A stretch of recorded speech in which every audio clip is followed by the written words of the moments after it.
capital city of Lisbon has an ancient history. Legends tell us the Greek hero Ulysses was its founder, but more realistic historical facts credit the Phoenicians with the same achievement in 600 BC. For over 1,500 years, the city was invaded and ruled numerous times by conquering armies. Then in 1139, King Dom Alfonsos, with his troops, changed all that by establishing the Kingdom of Portugal, and 8 years later, freed Lisbon from the Moors. Well, another important conquest and crown is about to be decided on Portuguese territory. The contestants are no less brave than historical Greek heroes, but their equipment for battle is the most technical and modern possible. For the title to be taken this weekend is the Formula One World Championship of Drivers, and the fame and fortune coming to its victor would have tempted any ancient conqueror into conflict. This Portuguese Grand Prix is the final round of a true global championship, and the 1984 statistics tell an amazing story.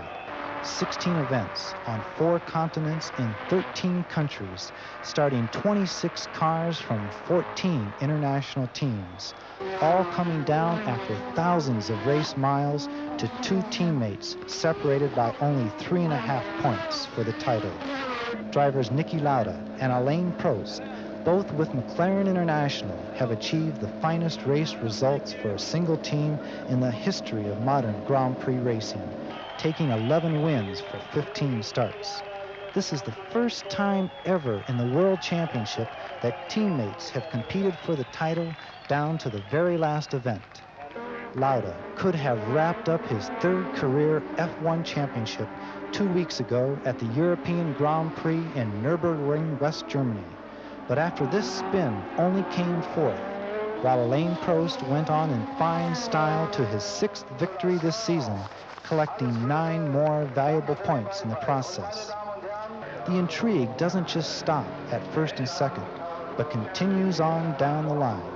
The 3rd place position in season-long results is a mathematical possibility for 5 drivers. This is much more important this season than in past years because whoever finishes 3rd finishes 1st behind the overwhelming McLaren advantage. Everyone will be giving 110% during this final chance for victory in the 1984 Grand Prix season. From the charming seaside resort of Estoril, Portugal, this is John Bizignano with Simon Taylor, about 20 miles west of Lisbon, still enjoying what is a quite warm Atlantic coastline. We'll be your hosts for this ESPN Auto Racing 84 coverage of the Portuguese Grand Prix for Formula One race cars. Over the next 90 minutes, Simon and I will be presenting technical reports, driver interviews, all the latest F1 updates, plus the fantastic Grand Prix race action. So please join us after these short messages for the final round of the 1984 season and the crowning of this year's world champion. Will it be the 3rd time for Niki Lauda, or the 1st time ever for any Frenchman by Alain Prost? You don't want to miss this one. We'll be right back.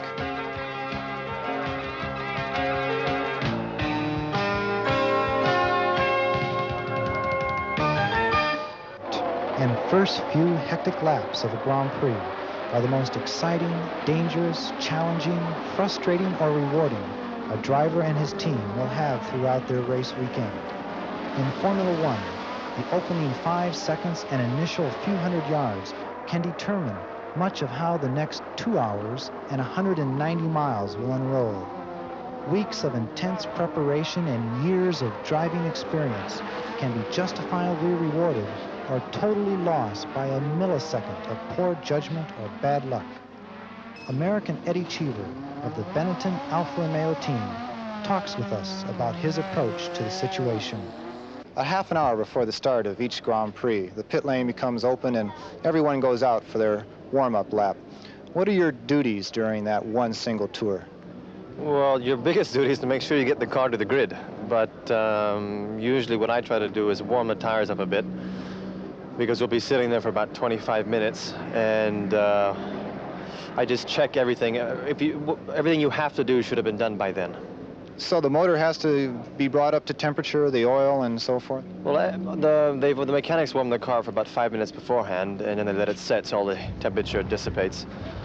All I really have to do is just get the car to the grid, warm up the tires, check the last little things, make sure nothing is wrong with it, check all the gauges, but it really isn't, that lap really isn't that important. Now, you can actually go through the pit lane if something is still a subject of query. In fact, in Nürburgring, I didn't do the warm-up in the morning. We have half an hour warm-up in the morning, and I didn't manage to do it because I had a fuel problem. So I did actually 2 laps, and on those 2 laps, I also had to decide on what wing settings I was going to run. So in the circumstances such as those, you have to be very acute and very exact in what you're saying, because what you settle for is what you're stuck for the next 2 hours. You say you can be on the grid for 25 minutes. That's a very tense time. How do you pass those 25 minutes before the start of a Grand Prix? I just sit and think and try to organize everything in my mind. I know I'm looking at what side of the grid I'm on. I'm analyzing all the drivers around me. If I have a maniac next to me, I'll do something to try to put him in a position where he can't do me any harm. You just try to sort everything out as much as you can to make sure that everything is going to happen as you want it to happen, instead of just throwing yourself into the first lap head down. It seems to be a very individual thing. You always notice Rosberg is smoking a cigarette. Tom Bay is always sitting next to the guardrail. Have you developed some sort of rhythm or style of your own to get through that 25 minutes? I just want to stay away from everybody. Anybody that gets next to me is not going to have a very polite answer. The last 5 minutes, that's the most intense before a start. Those 5 minutes when you put your helmet on, you get ready to do a start, are really probably the worst that you have during the whole weekend. They're the most difficult, the most intense, because you have to really hone down your thinking to get, your start right. Because all of the work that has been put into it, all of the money, everything, it's all on your shoulders, and it's up to you. You have to make a good start. You have to think about doing your start. You have to think of getting the revs right. You have to think of what direction you're going to go. You have to have I'm on automatic when I take a start. I try to plan things out, but sometimes somebody 2 lines up makes a mistake, and all the cars flow to one side. And you have to really there's no time to think. You just act, and you have to act in the right way, because if you don't, you're going to blow the whole show. And on the formation lap, do you still keep this level of concentration, this energy pumping away? It just comes to a head. The closer you get, then you stop, you put the car in neutral, you make sure you don't put your foot on the clutch too early, or else the clutch place will heat up. The red light goes on, and by the time the red light goes on, all you're doing, at least all I'm doing, everything in my whole body is just watching that red light. I don't look for the green light, I just look at the red one. The minute the red one just moves, I should already be going. So you look for the red to go off rather than the green to come on? Well, if you're trying to get away first, you don't want to wait for one. That's before the green goes on, the red goes off. Let me ask you, Eddie, you said that you go to automatic. What do you see on a start? What do you feel? I mean, going down there on such incredible acceleration, cars all around you, noise, is it all automatic, shifting, everything? Everything. It has to be. It has to be automatic. There's no time to think. Any thinking, there you can gain 3 positions. I've gained 10 positions in starts. If you just get everything right and you go through the gears well, and you don't have to lift your foot off the throttle, you can just weave through cars easily. But the smallest mistake, apart from the smallest mistake, you can get hurt or badly maimed. It's just that's the easiest time to either lose positions or to gain positions. So you have no time to think. It's not as if when you're following somebody, you see what mistakes he makes. He makes a mistake on a right-hander, then you know that you might be able to give him that right hand. In the start, everything is programmed, but everything always happens differently than what you think is going to happen. Okay, so let's say you've made it through that and you arrive at the first corner. Then the drama even heightens. Well, by the time you get to the braking in the first corner, you know who's around you. You put yourself, it's a bit like playing chess. You try to put yourself in a position where the other drivers know that is your territory. And if they try to go into their territory, they're going to be in a worse position than you are going to be in. Because if I can see that I can gain something on somebody, I'm going to go for it. But if I'm old enough or wise enough to know that if I can't go for it and there's more risk on my part, I won't. And since probably 15 of the 25 drivers are professionals who've been on a long time, they all think in the same way. So rarely do you have an accident at the start unless it's for a really big mistake that someone makes. So you're protecting your own area while trying to claim other people's area. Right, it's like wolves. Everybody, you take care of your area, and if you can, if anybody lets his guard down, then you go for him too. And then if the next one doesn't, you go for him too. And the minute you let yours down, I can assure you that somebody's going to get you.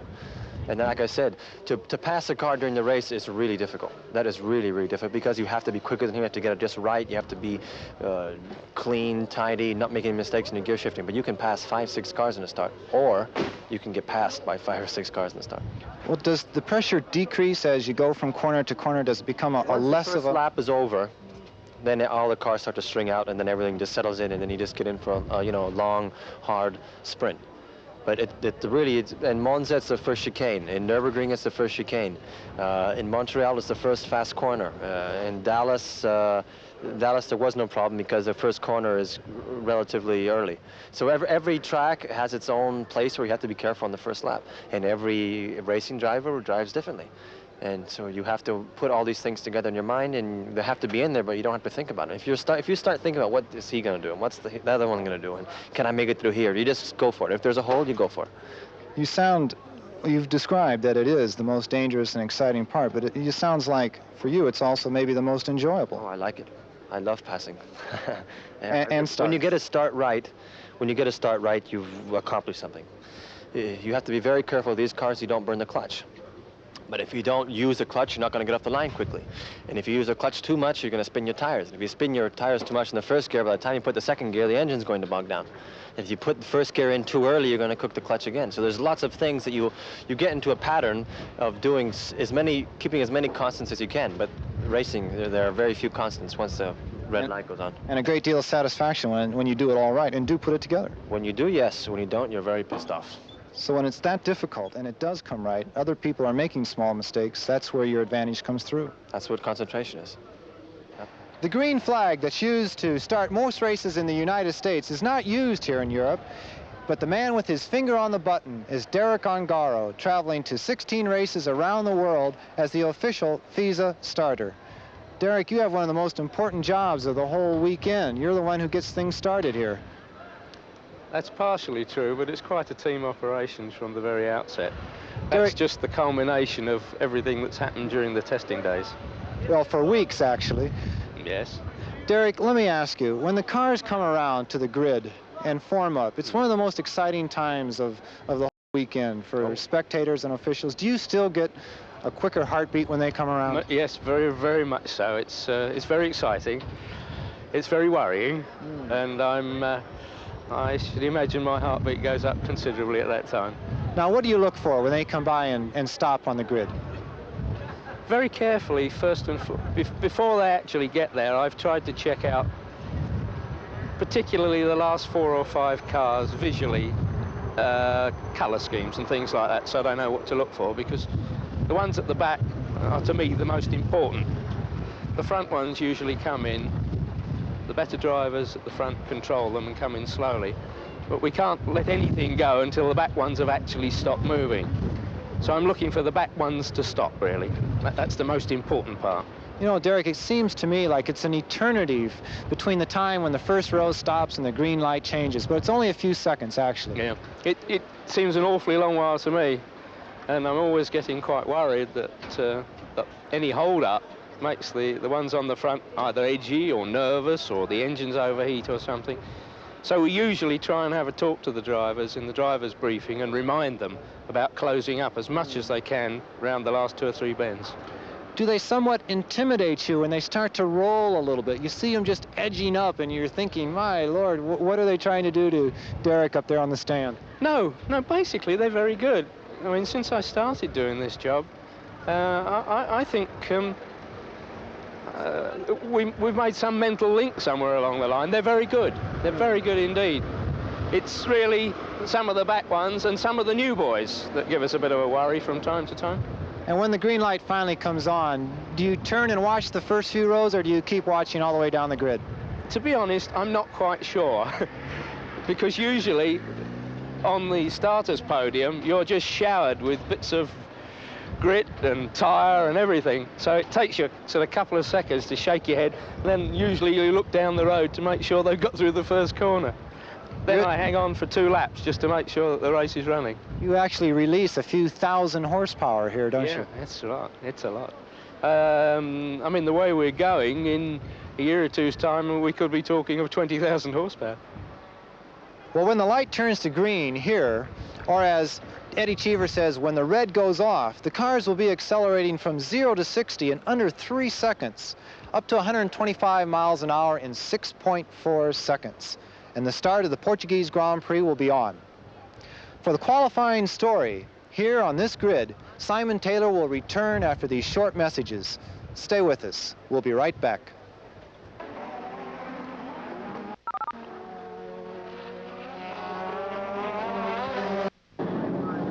This has been a long and exhausting and exciting 1984 Grand Prix season. It began 8 months ago in South America, in Rio de Janeiro. It moved across to South Africa. It went all round Europe. It went to North America, to Montreal, to Detroit and to Dallas, before coming back to Europe again. And it's not over yet, because for this final 16th round here at the Autodromo of Estoril in Portugal, the World Championship will finally be decided. As everybody must know by now, this has been McLaren's season. They've won race after race, but the wins have been shared between Niki Lauda and Alain Prost, their two drivers, so that they come to this race just 3.5 points apart. One man who knows that this weekend he will lose a championship title is the Brazilian Nelson Piquet.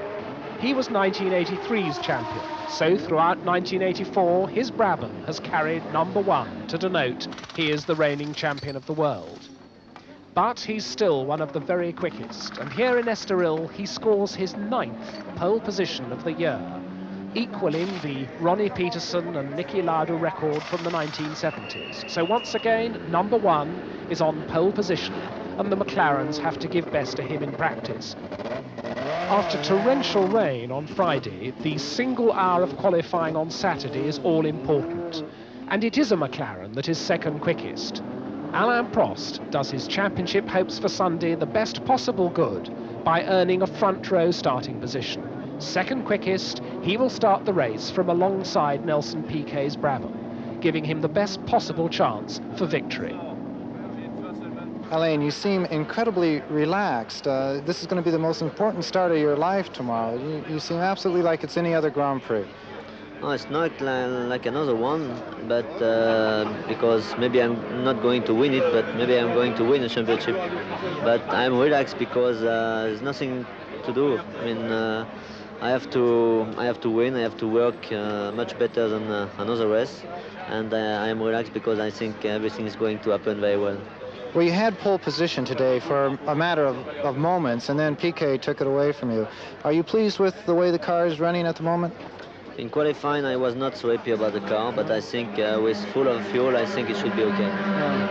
And you're all set up for race settings tomorrow? Do you have anything else to check out?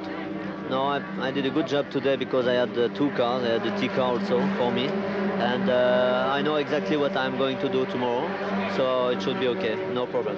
Have you talked to the drivers around you at all? I mean, they're not even involved in the points. Have you worked out any tactics with Piquet or Senna or anyone? No, I don't want to do that. I want to win the championship by myself. No problem. Let me ask you, the press all around here, everyone's talking about you being the first French champion, again, just like last year. How are you withstanding that tremendous pressure? I mean, for sure, I'm a driver who get more pressure than for the last 4 years. So at the moment, I used to work like that, and it's not too bad. I mean, I think it's better to get all the press around you because I get a good publicity. So I'm waiting for my title, and we'll see what is going to happen after. For sure, I will get a good job, big work, but I will do it anyway. Well, you've certainly come to this track and done a good job here. I mean, you're in second position, and your teammate and rival is down in 10th. You must be pleased with your performance in that respect. The performance today is good for me, not so good for Niki, because he starts very far away from me, and it's a very difficult track to pass, so it will be very hard work for him. But I need to be a bit more lucky. Are you going to go for the points or the victory? I'm going to go for the championship. I will see what's going to happen. But if I can win the race, I will try to do it. It will be fantastic. Alain Prost, of course, very much part of the Formula One establishment now. It's easy to forget that when he burst on the scene in 1980, everybody was talking about this new young talent. And in 1984, everybody's been talking about this new young talent, the young man from Brazil, Ayrton Senna. The one rookie that has materialized as the top young lion of Formula One this year is Ayrton Senna. Ayrton, when you won the Formula 3 championship last year, did you think that your rise in Formula One would be this successful in '84? No, you never know what's going to happen in the future, especially doing such a big jump from Formula 3 to Formula 1. I had a very good opportunity with Toleman this year, and I have learned a lot, and few races we did quite well. Well, you've done very well. Now, it's much harder for someone to come in the first year and to learn all the new circuits and new types of car, turbo, everything. Hey, of course, everything is new. It's a lot powerful. The engine, the grip on the tires, the car is heavy, the speed is high. Everything is a big step. But having such a good opportunity as I had with Toleman, the possibilities to have some good results are always great. In fact, your results here this weekend, you've actually out-qualified both Lotuses, and that's the team that you're headed for next year. I mean, have you given this a second thought, that maybe Toleman will be more competitive than Lotus in '85? The fact is that Formula One goes expand technology too quick, and you never know what's going to happen exactly the following year. But I don't think you can judge a team by one race. You have to judge the car performance overall through the year. And I think Toleman will do very well next year, better than this year probably, and Lotus as well. So there is nothing to think about. Ayrton, you may be separating the two potential world champions on the track this afternoon. How do you feel about possibly having Nicky behind you and Prost in front of you, or the other way around? I think it's not really my problem. All I have to do is to try my best to have the best result as possible with my team, Toleman, on the last opportunity. And what's happening with Prost and Lauda is up to them. I have nothing to do with that. Although I think the race is very long, and a lot of things can happen, and if anything, they have a better equipment, both. So the problem is not in my hands, it's their problem. Ayrton, there's another young lion who joined the team, Stefan Johansson here. How do you feel he's going to take over your position next year? I think he's a good driver. He's learning a lot very quick. He will have a good car next year, better than this year, good engine, and he can do a good job with Toleman. I think he will be very good next year. So, Ayrton Senna, a personal best of third on the grid for the Portuguese Grand Prix. We'll have the rest of the qualifying story here on ESPN after this short break. Qualifying here at Estoril has been complicated by very wet weather on Friday, which has meant that only Saturday's 1 hour has been enough to set a quick time. And that gave all sorts of problems to Keke Rosberg in the Williams Honda. But amazingly, he still ended up fourth fastest. Keke, yesterday you gave us one great qualifying show here. What were the problems with the car earlier in the day? Well, I blew up an engine in the morning. And my spare car was not known to be very good, or was known not to be very good, so I decided to wait for my race car to be ready, which it was about 25 minutes to go. Went out in it and blew up an engine when a top gear jumped out on the straight on a bump. Had to walk back to the pits and then take the spare car, which was completely changed and therefore a fairly unknown quality, and just was lucky to get a reasonable lap out of it. But unfortunately I had a little bit of traffic on that lap. It would have been interesting if it was a clean lap. When you see the minutes clicking away of a qualifying hour like that, it has to give an awful lot of extra pressure. Everyone else is out there and you're standing here in the pits. Yeah, sure. But I mean, what are you going to do? That's motor racing. Can't change it. When you went out for that lap, did you think you were going to be able to grab fourth place? I mean, we all felt, okay, Keke's on the track, he's going to get in the race, 10th, 12th, and there it comes around, fourth place. See, the problem is that you only have one shot at it, and you have to qualify, so you can't run maximum boost, because if you blow up the engine, you've had it. So we run a conservative boost, and it's just one of those things. You got to do it on that lap.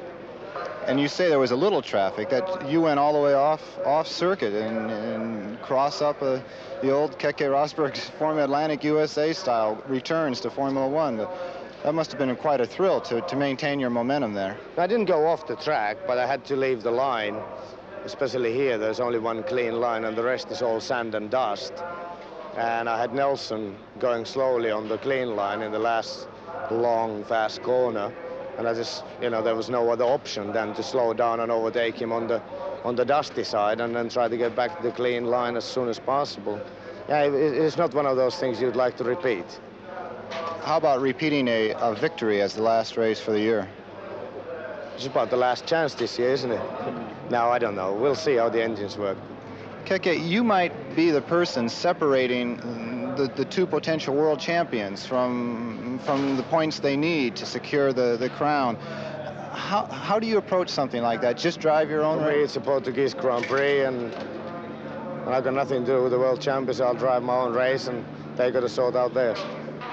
Well, the way they've been sorting it out as far as qualifying is concerned is Alain Prost is on the front row of the grid, but Niki Lauda has mechanical problems in the one dry hour of qualifying on Saturday.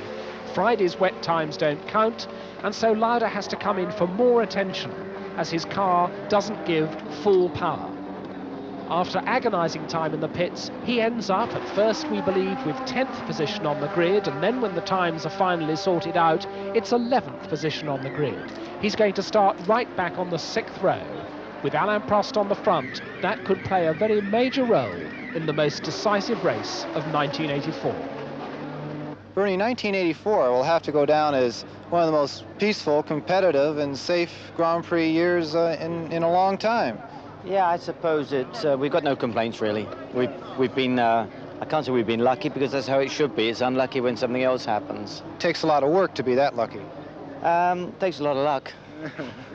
Bernie, looking forward to the schedule for next year. It's still quite a young list, but New York is back on again. We're all happy to see that in the States. I hope it takes place. It looks like it's, a few things to sort of cross a few T's and dot a few I's, but it's looking good. And Dallas will be continuing, and Detroit. Yes. They've all applied for dates. So you have 4 Grand Prix in North America now. Right. Are you looking at the North American market in a more intense way now? No, really. I think it's heartening to see the North American markets looking at us in a more intense way. They can see that we're a good way to market their products also outside of America for international companies.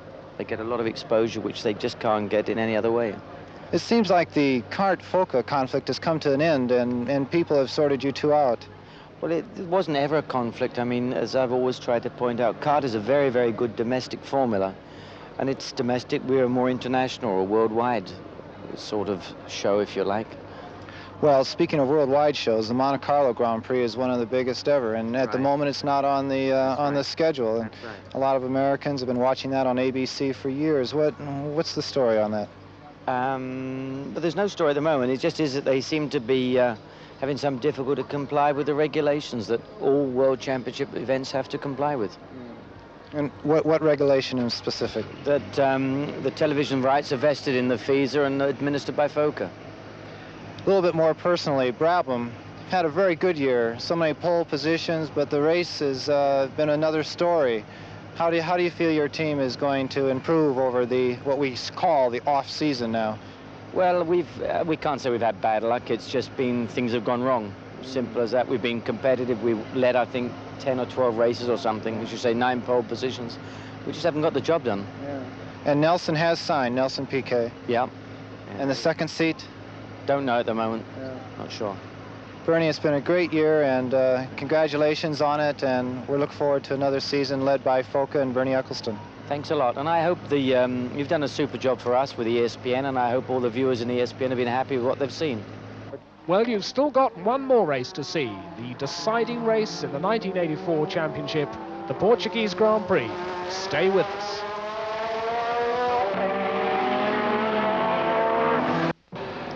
Race day dawns at Estoril, cool, clear, bright and dry.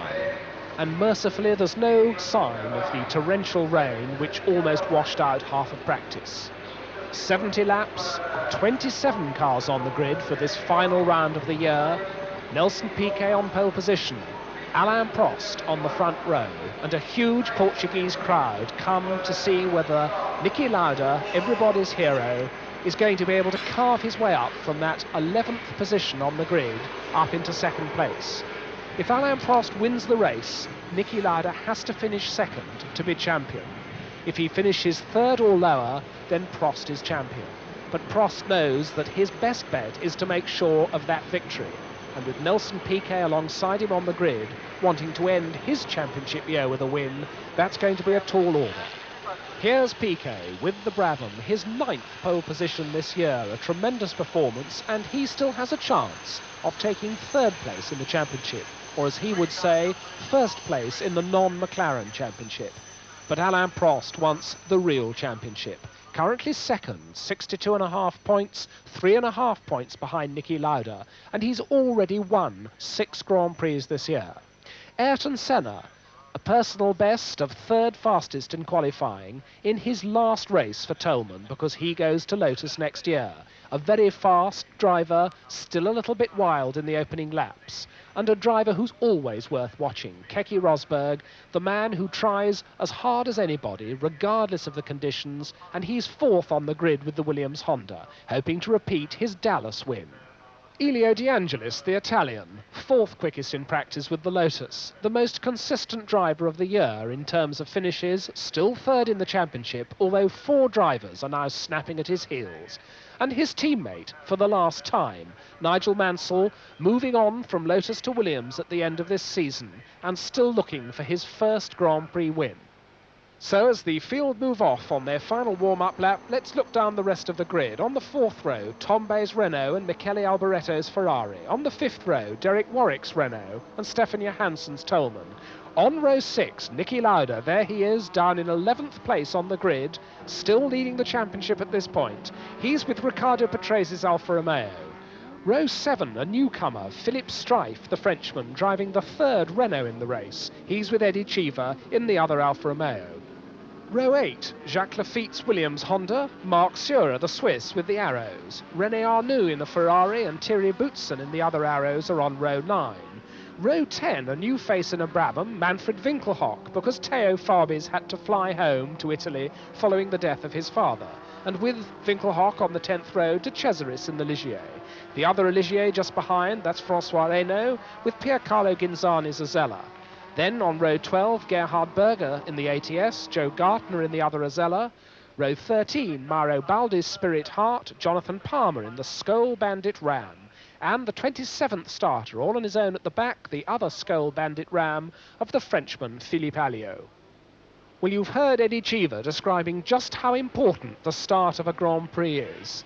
This can make or break a driver's performance for the entire race. Alain Prost, desperate to make a good start.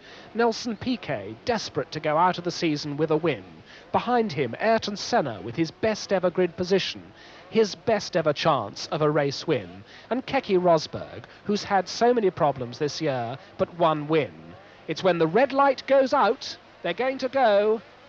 There's the red, there's the green, they're away. Senna makes a wonderful start, tries to go between the 2 cars in the front row. Rosberg on the outside, almost on the grass. Piquet is overwhelmed. Prost is up there with the McLaren, but into the lead goes Keke Rosberg in the Williams, and I think Nigel Mansell is up there in the Lotus with him. Niki Lauda down there in the traffic. Well done, but he's got away cleanly, and it is indeed Keke Rosberg in the Williams who leads.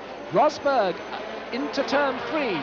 On his tail, it's Nigel Mansell as Rosberg swings wide, going into the left-hander after turn 3. Prost is 3rd, Piquet 4th, Senna 5th, Alboretto 6th, then the 2 Renaults coming through. There, a glimpse of Niki Lauda trying to work his way through this traffic, as he will want to do. The 2 Skoal Bandit Hearts going round at the back of the field, but Rosberg is at the front. Rosberg leads from Mansell, Prost is 3rd, 4th is Piquet, then it's Senna, then Alboretto's Ferrari, and up there also Elio De Angelis is 6th. There's a glimpse of Niki Lauda once more, stuck down there behind the Alfa Romeos. Niki Lauda is in fact now in 11th place, and Rosberg leading the Lotus with Prost in 3rd place. Alain Prost and Nelson Piquet, therefore the 2 men from the front row, overwhelmed by a man from row 2 and a man from row 3. And Piquet spins, a glimpse there of Nelson Piquet's Brabham travelling backwards. Nelson Piquet from 4th place, off the track, we're seeing it again. The car spins on a right-hander, goes broadside across the road, rubber smoke pluming from the back wheels. Piquet is off, and the race goes on.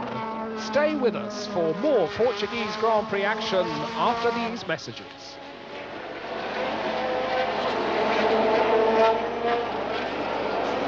Still leading the Portuguese Grand Prix, Keke Rosberg in the Williams, still in 2nd place, Nigel Mansell in the Lotus, but Alain Prost charging in 3rd place, and Niki Lauda charging now in 10th place. He's overtaken one of the Alfa Romeos, he's got the other one just ahead of him, and there is the new 2nd place man, because Alain Prost has gone ahead of Nigel Mansell's Lotus. Alain Prost, the man who desperately wants to win this race. There is Nelson Piquet at the back of the field. After his spin, there's Keke Rosberg at the front in the Williams, and he no longer has a black and gold Lotus in his mirrors. He's now got a red and white McLaren, and I think very soon Alain Prost will be starting to close and starting to put the pressure on the Williams Honda of the Finnish driver Keke Rosberg. Nigel Mansell still there in 3rd place. In 4th place now, it's Ayrton Senna over the start-finish line and down the long straight up to 185 miles an hour. Over these bumps goes the Williams Honda. Down that long chute, hitting the brakes, now down into 4th gear. There's Prost in 2nd place, and indeed he is closing on the leading Williams Honda. Alain Prost must win this race to ensure that he is doing everything to keep his championship title hopes alive. And remember, even if he wins, if Niki Lauda can come through into 2nd place, then Lauda can still snatch the championship from him. But at the moment, Lauda well down the field. There is Senna in 4th place, Alboreto 5th, De Angelis 6th, Derek Warwick 7th, Patrick Tombe 8th. And Lauda's made up another place. He's now 10th behind Stefan Johansson's Tolman. He's passed Eddie Cheever in the other Alfa Romeos, so both the Alfa Romeos passed. And Lauda now has Stefan Johansson's Tolman as the next car to pass. And here's the battle for the lead, and indeed Alain Prost has closed the gap just a little bit on the Williams Honda, puffing flame from its exhausts as Keke Rosberg goes down through the gearbox, accelerating up into the long, fast right-hander. There's somebody off, that's Philippe Alliot, the Frenchman with the Skoll Bandit, the 27th starter. His race hasn't lasted long. Philippe Alliot parks the Skoll Bandit Ram, and Alain Prost motors on his way, trying to close, and indeed closing the gap between himself and the leader. They're now on the long start-finish straight, and this is where Prost can use the slipstream of the car in front. This is the fastest part of the course, and at the end of this long straight is that 4th gear right-hander turn 1 where Prost can close up, and indeed he does close up, but accelerating into turn 2, the Williams Honda pulls away just a little bit again. Keke Rosberg driving superbly here after that dramatic practice lap when he put himself on the 2nd row of the grid. He's made the best possible use of that. He's leading the race, but now Prost does close up. Nigel Mansell not very far behind in 3rd place in the Lotus.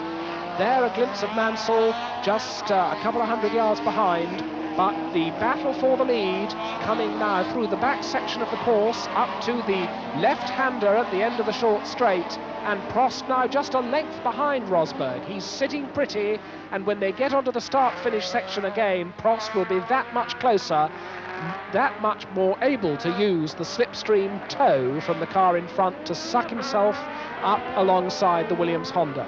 Up the hill, into the right-hander, that will lead them under the Parmalat Bridge, into the right and left behind the pits, and again Prost about a length behind in the slow corners. Still the leader, Keke Rosberg, still in 2nd place, Alain Prost, and Prost, who so badly wants to win this race, follows the Williams Honda onto the start-finish straight. Mansell behind, using the curve, but well down. Rosberg glances in his mirrors as they go over the start-finish line, and Prost is not much closer this time. Yet again, it's about a length and a half, or 2 lengths even, in the slowest apex of the corner, and stretches out indeed as they accelerate out of the corner. And still Rosberg holding off Alain Prost here. Turn 3, the tight uphill right-hander. Turn 4, the left-hander that follows it. Mansell still in sight in 3rd place in Lotus number 12. Then we get Ayrton Senna, Alboreto, De Angelis, Warwick, 8th now is Stefan Johansson in the other Tolman. He's got Patrick Tombe and Niki Lauda behind him, so Lauda still 10th ahead of the two Alfa Romeos. McLaren 2nd and 10th, both the McLaren drivers trying to move up, this one trying to do exactly that. That's Alain Prost battling for the lead. Lots of action still to come in the Portuguese Grand Prix here on ESPN.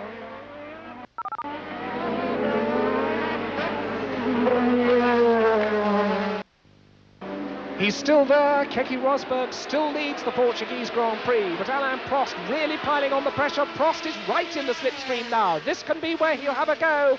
Prost pulls out alongside, but he's got the outside line, and Rosberg isn't going to let him do anything there. Rosberg takes the line for the corner, and Prost has to hang back to take the line into turn 2. Rosberg successfully fighting off an attack on the outside of turn 1 from Alain Prost, but almost at once Prost is close up behind again, coming out of turn 3 into turn 4, and now Nigel Mansell is up there as well, because Prost's unsuccessful attempt to overtake has slowed him down. Rosberg shutting the door has slowed him down, and that has allowed Nigel Mansell to close. We've now got a 3-car battle for the lead. Ayrton Senna still in 4th place ahead of Michele Alboretto's Ferrari, but the 4th place battle left well behind by this tremendous trio of Rosberg, Prost and Mansell. Keke Rosberg, a man who's never ruffled by pressure. He's got the championship-hungry Alain Prost right on his tail, and it doesn't seem to be worrying him a bit. Through the twisty section, the Williams Honda leads the McLaren. Oh, and Prost gets very, very close to Rosberg there. Has to lock up his wheels under hard braking to avoid ramming the back of the Williams Honda. But he's fought back again, he's right back there again, and they're on the start-finish straight once more, and Prost follows every weave that the Williams Honda makes. Once more Rosberg glances in his mirror, and this time Prost's on the inside.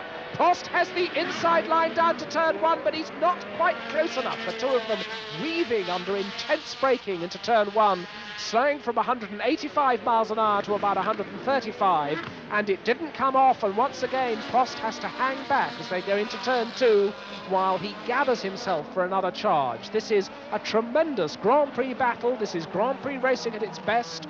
Keke Rosberg, the leader, Alain Prost in 2nd place, Nigel Mansell in 3rd place, and Prost determined to lead this race. There is Senna, Alboretto, De Angelis, Derek Warwick, Stefan Johansson and Niki Lauda. Lauda has gone past Patrick Tombe, so Lauda up to 9th.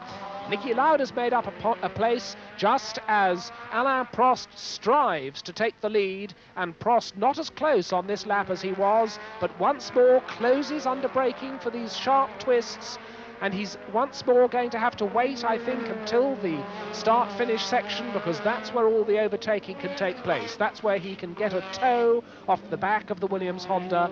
Very difficult to be running this close to the back of another car, because the air is disturbed by the aerofoil of the car in front.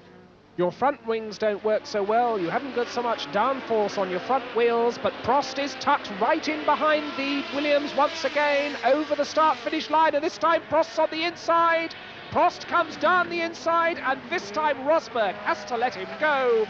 Alain Prost leads the Portuguese Grand Prix. A little twitch there from Rosberg, who left his braking as late as he possibly could. We see it again in replay.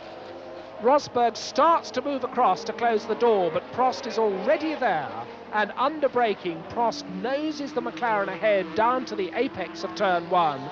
Alain Prost's McLaren leads, and immediately the Frenchman pulls away from Keke Rosberg, and now Rosberg has his mirrors full of Nigel Mansell's Lotus as Prost goes away, trying to consolidate this lead in the Portuguese Grand Prix. And no doubt Prost's pit signals will not only be telling him the gap from his position back to the pursuit, back to second man Keke Rosberg, but they will also be telling him exactly where Niki Lauda is. And Niki Lauda is currently in 9th place.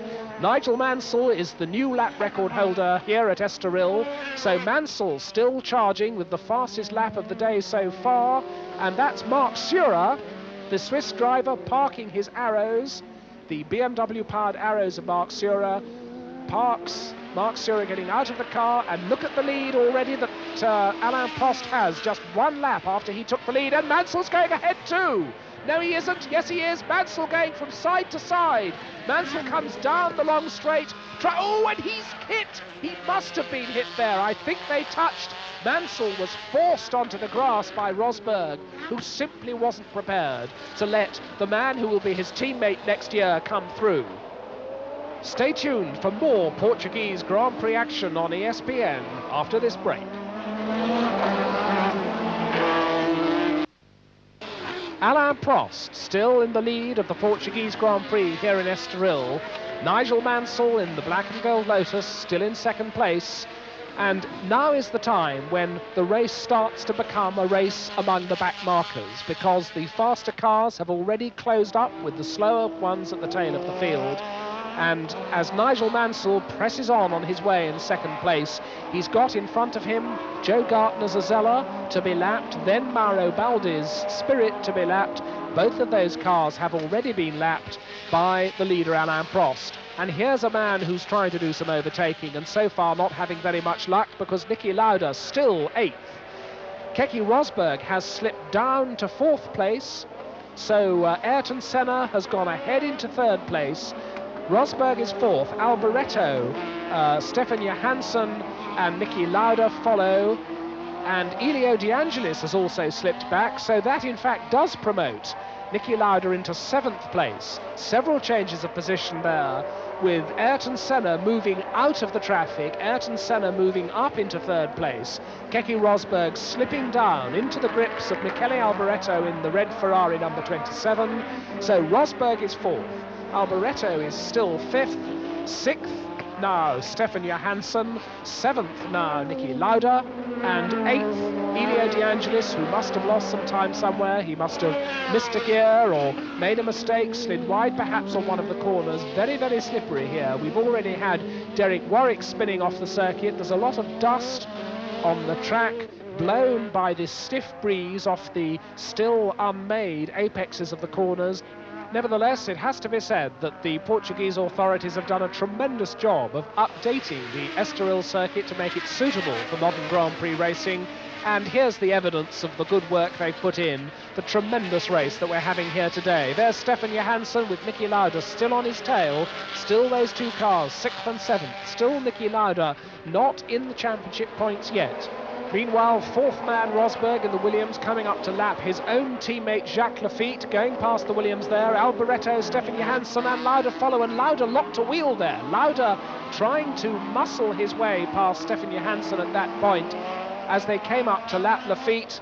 Very often when you're lapping a slower car, that's the time when you can perhaps gain a little bit of an advantage over your rival, but Johansson wasn't having any of that. Stefan Johansson, a comparative newcomer, of course, to Grand Prix racing, joined the Toleman team at the Italian Grand Prix at Monza, but doing a sterling job and staying comfortably in front of Niki Lauda. Perhaps not comfortably, perhaps comfortably is the wrong word, but certainly remaining unruffled by the presence of the most experienced man in Grand Prix racing, the man who's won the most Grand Prix currently in Grand Prix racing, right on his toe. There's Lauda closing once more on Johansson, and a glimpse of Senna, Rosberg, Alboreto, and Strife has spun. Philip Strife in the 3rd Renault, number 33. That's his first Grand Prix, and he's spun sideways across the road to a halt there. And as Strife gets some help from the marshals, they're pushing him out of the mud and the dust and the gravel. That's going to put more dust and mud on the road, in fact. But Strife, back on the course after a little help from the marshals, drives out of the way as the battle goes through. Alboreto, Stefan Johansson and Lauda squeezing through there. Alboreto now being caught by Johansson because Rosberg has pulled away from the Ferrari just a little bit. Once again, Lauda looks at the inside as Johansson breaks for that left-hander, but doesn't seem to be anything that Lauda can do about it, and still Lauda has to follow the Toleman through. Still Alain Prost, the leader. Still Nigel Mansell in the Lotus in second place. Ayrton Senna in the Toleman third. Keke Rosberg in the Williams 4th. Michele Alboreto leading this little group in 5th place, ahead of Stefan Johansson in the Toleman and Niki Lauda in the McLaren, who is 7th. In 8th place now, it's Patrick Tambay, because the other Lotus of Elio De Angelis has slipped back into 9th place. 10th is Eddie Cheever, the American in the Alfa Romeo. The battle's going on all the way down the field as Lauda's still attacking. It's a classic Grand Prix here at Estoril. We'll have more action for you here on ESPN after messages.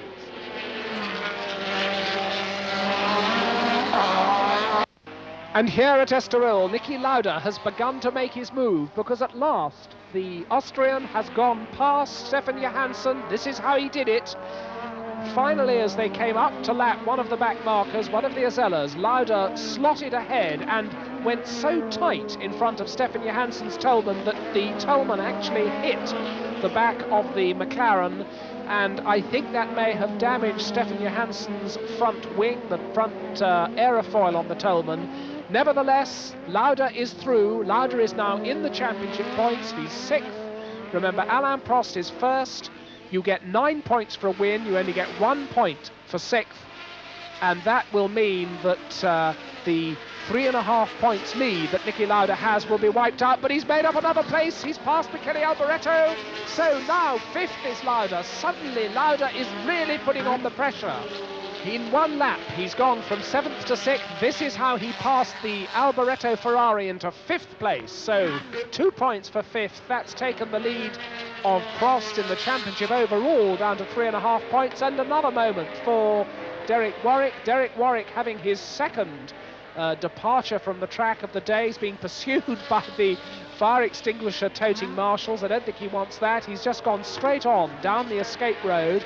But that's the same place, in fact, where he did it last time. I think he's going to rejoin the race. There's Mansell in 2nd place. Nigel Mansell is still 2nd with the Lotus. Alain Prost, of course, still leading in the McLaren. Ayrton Senna is still 3rd, and there is Stefan Johansson in the pits in the other Toleman. And indeed, they are changing the nose section of that car, and clearly he crunched it on the back wheel of Niki Lauda's McLaren when Niki finally scrambled past into 6th place. Niki Lauda now 5th, Stefan Johansson now slipping down the order because he's in the pits, and this is the leader, Alain Prost, coming up to lap one of the Ligiers, and here's Lauda making up another place. Lauda goes to 4th.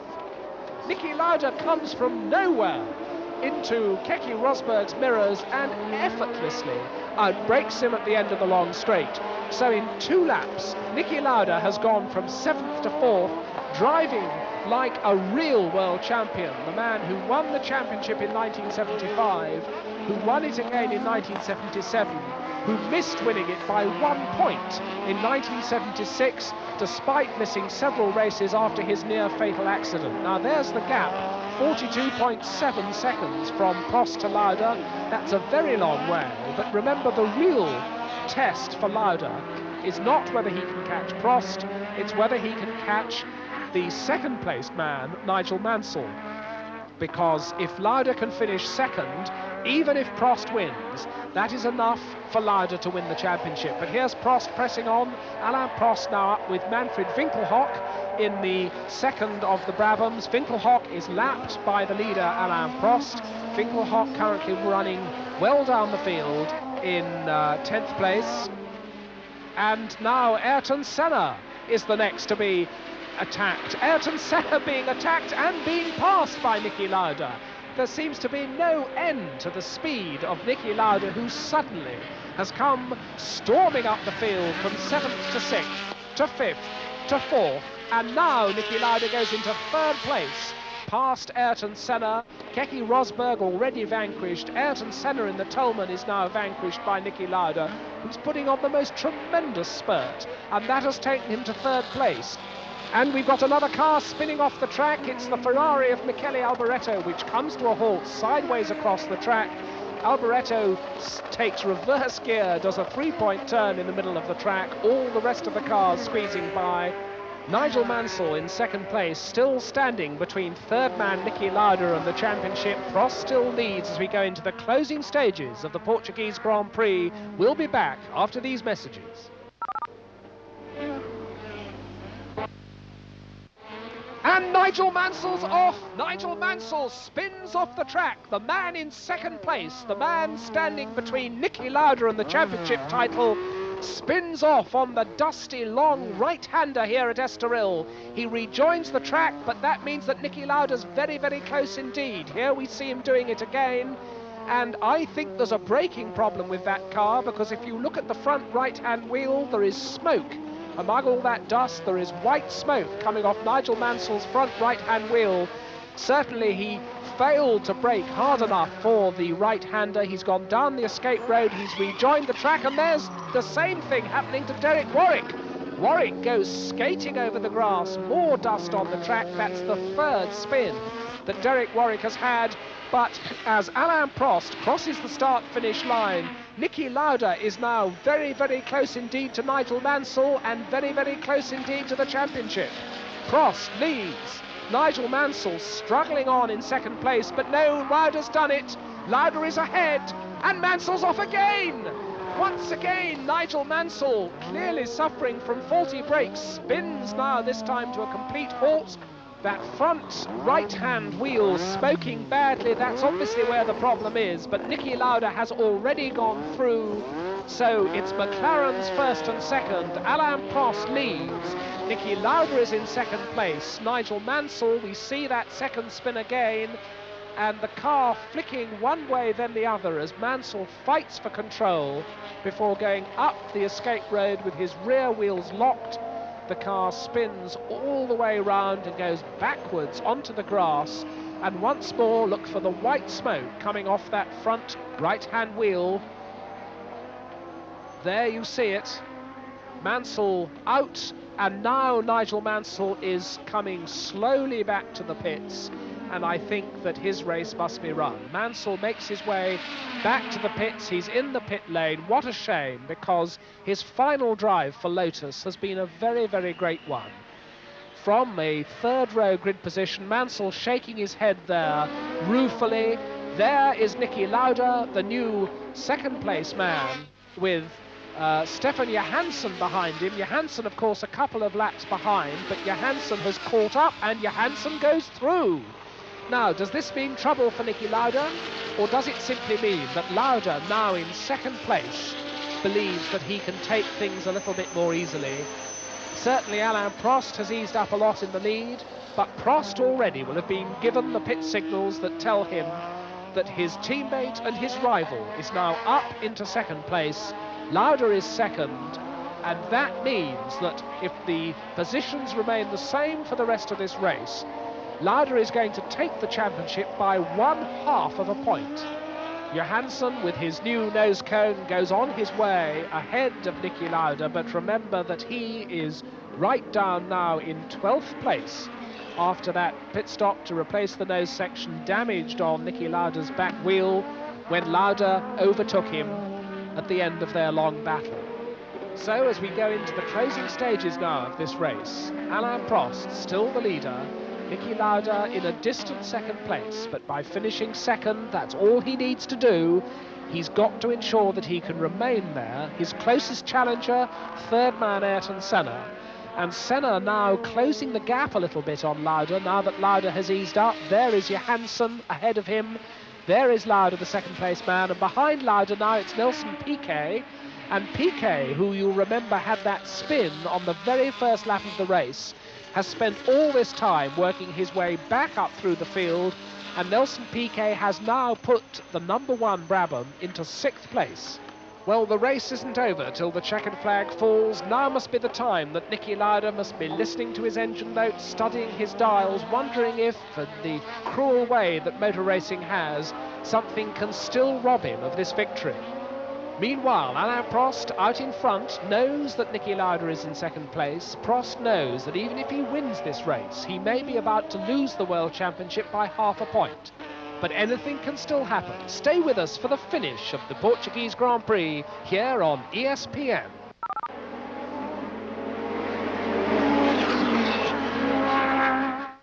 The closing stages of the final and significant race in the 1984 World Motor Racing Championship, and clouds of smoke from somebody whose engine has blown.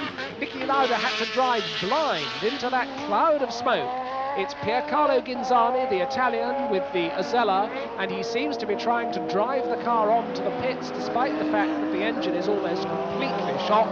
That's Patrick Tambay going through. There is Stefan Johansson ahead of Elio De Angelis and the leader, Alain Prost. Prost starting his 69th of the 70 laps here in Portugal, working his way through the back markers, but in fact he's now slowed right down. There is Piercarlo Ghinzani, who has finally stopped with the Azella Alfa Romeo, wandering around the car looking slightly disgustedly at its smoking engine. Stefan Johansson going on up the hill. There's De Angelis, who has unlapped himself on Alain Prost, because as I was saying, Prost, his car still apparently completely healthy, has not surprisingly eased up a lot at the end of this race. He's got an enormous lead. He's doing absolutely everything that he possibly can to win this World Championship, and that includes dominating the race and now cruising gently home, preserving his car, preserving his tyres, and of course preserving his fuel, because fuel consumption can be marginal, and Prost wants to make sure that he's going to get to the checkered flag and victory. And we've got Mauro Baldi going very slowly in the Spirit. Look at his right-hand rear tyre. It's flat, it's punctured. Baldi struggling home to the pits with a flat back tyre. And Alain Prost apparently quite content to follow round in the wheel tracks of Elio De Angelis. De Angelis, who has just unlapped himself, so he's now on the same lap as the leader in 5th place. Still 4th, it's Michele Alboreto in the Ferrari. Despite his 2 spins, he's still in 4th place, and he in fact is closing on Ayrton Senna, 3rd man Ayrton Senna, who shows now no sign of closing on Niki Lauda, and on the contrary is slipping back into the clutches of the 4th place Ferrari. Meanwhile, Alain Prost goes through turn 1 for the 70th and final time, into turn 2, through this low afternoon sunshine here in Portugal, on the brakes down to 2nd gear for the uphill turn 3, the tight right-hander, followed immediately afterwards by the left, and Prost nursing his car home, the car still sounding every bit as healthy as it did when he started. Prost, who came through from 3rd place to lead the race, took the lead from Keke Rosberg, pulled away from everyone else. He's set the fastest lap of the race.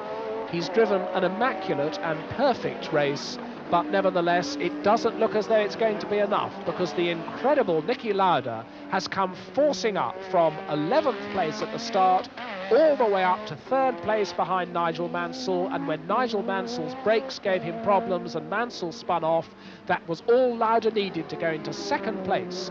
And on this final lap, if the positions remain the same, if Niki Lauda can finish 2nd behind Alain Prost, then Alain Prost is going to win his 7th Grand Prix of the year. That equals Jim Clark's record of numbers of wins in a season, but Alain Prost is still going to lose the championship by half a point to Niki Lauda. And as De Angelis comes over to start his final lap, the checkered flag is waiting for Alain Prost. Alain Prost takes the checkered flag to score, indeed, his 7th win. He's congratulated by the McLaren mechanics, but his heart must be heavy because he hasn't got the championship. Once again, it slipped from his grasp in the final lap, because here comes Niki Lauda. Niki Lauda takes 2nd place. Niki Lauda takes the World Championship, and Lauda is champion for the 3rd time in his career. There alongside him is the outgoing champion Nelson Piquet. Lauda acknowledging Piquet's wave, acknowledging the waves of the crowd. The incredible Niki Lauda does exactly what is required of him. He needed to finish 2nd to Alain Prost to take the championship, and that's exactly what Lauda has done. So as Lauda acknowledges the waves and the cheers of the crowd, into 3rd place is Ayrton Senna. There's Senna just alongside Lauda there. Ayrton Senna takes 3rd place by a very narrow margin from the Ferrari of Michele Alboreto, who so nearly caught him on the line. Elio De Angelis is 5th for Lotus. Nelson Piquet, the outgoing champion, brings his Brabham home 6th. 1 lap behind the leader, and that 5th place for De Angelis means that the Italian Lotus driver does take 3rd place in the World Championship ahead of Michele Alboreto and Nelson Piquet. John Bisignano will be back after the break to talk to the race winner Alain Prost and the new world champion Niki Lauda. Stay with us. Alain, you could not have done more than win the race. How do you feel at this moment? I feel not bad because I won the race anyway. I mean, it's better than nothing. I lost the championship for half a point, but after all the interviews and everything, we are going to drink together with Nicky and we're going to think about next year. That's the best thing. I lost championship this year, but I did a fantastic season. I won 7 races. I'm not very lucky, but I am more happy than the other drivers in Formula 1 at the moment, except Nicky today. You got off to a great start, and even 2/3 of the way through the race, you set a new track record. You were pushing it all through the whole event. I was not pushing too much. My car was good. I had to win the race anyway. I had to be careful about Mansell. We were not so far behind. Everything was perfect. Alain, how did you feel when you realized that Mansell was out of the race and Nicky was second? To win a championship, you need some luck, and I think Nicky had a little bit of luck this year. And I did a normal season, and Nicky was a bit lucky. But that's a race, and that's life. You can do nothing about that. A normal season with 7 wins, and Nicky's only 5. Yeah, I mean, the last 4 years, I won maximum races compared to the other drivers, and I've never been world champion, so I'm a bit disappointed by that. But it's better than if I didn't win a race, and I'm going to win next year. No, I didn't get a good start because I lost 2 or 3 places. So I was around 14th or 15th, and then the biggest problem was the traffic. Because I couldn't get by the people I thought. Then finally I was like 3rd, 39 seconds or so behind Mansell, 30 laps to go, so I was catching him quickly, but then I was stuck in traffic and I lost 6-7 seconds. And I was really trying like hell to get up to 2nd place, and then everything in the end worked out. Now, at that point, did you have some doubt that you were going to make it into 2nd place and into the championship? You never have a doubt, you always hope, and that's what I did all the race through, and then finally I finished 2nd and won it. You said that this was one of the toughest races you've ever driven. Yeah, it was, because I was driving from the back. I was driving all the time flat out, taking chances, risks. I mean, it was really a hard race for me, but thank God it worked out. You've joined a very elite group of drivers who have become world champion 3 times. What's the next goal for you in international motorsports, Nicky? Try to win it again. Next year with the same team and teammate again? That's right. What do you have to say to Alain Prost at this moment, your teammate and compatriot all year long? He was the toughest guy to beat, as far as I know. The toughest guy, so therefore this championship is the most important one for me. This has been John Bizignano and Simon Taylor. We've enjoyed bringing you this ESPN coverage of the Portuguese Grand Prix and the exciting conclusion to the 1984 F1 season. Thanks for being with us during this event and all season long. And a special note of gratitude to Chris Davies and his fine crew for the last 8 months of effort.